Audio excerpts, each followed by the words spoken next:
okay yun. Yung takbo mo, 40 pababa. Ang problema mo, pag mabilis na yung motor mo, kailangan mo hinigay yung motor. So ito ngayon yung ginagawa ng mga tao. Ha? Bigapin mo to? Hindi, diba? So ngayon, ang gagawin nyo, pipilitin nyo ngayon, itaahin yung motor.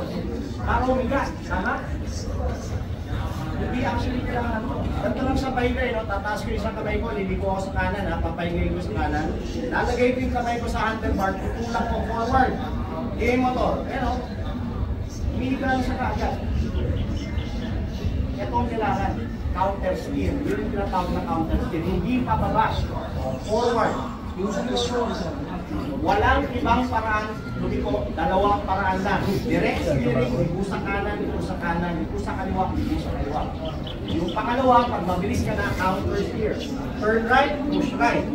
Turn left, push left. Walang training sa mga, parang marantang ako eh. Bakit yung mga chicken rider? Diba? Bakit? Kaya hindi yan kayo?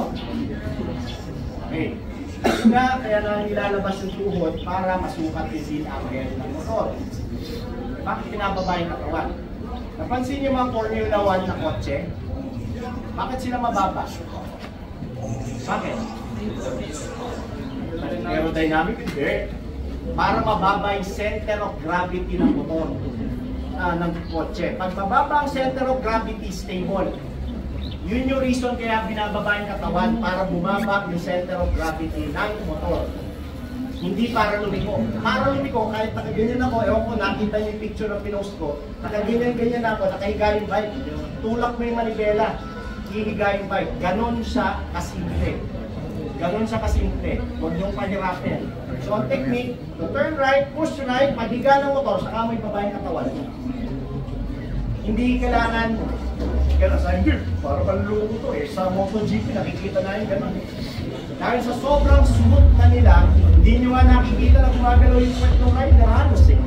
Dahil sobrang smooth na nila. Pero pag pinunod yung Moto3, since bago yun, makikita nyo lahat ng movement nila. Right? So, the idea is to turn right, push right. Hindi isang push lang.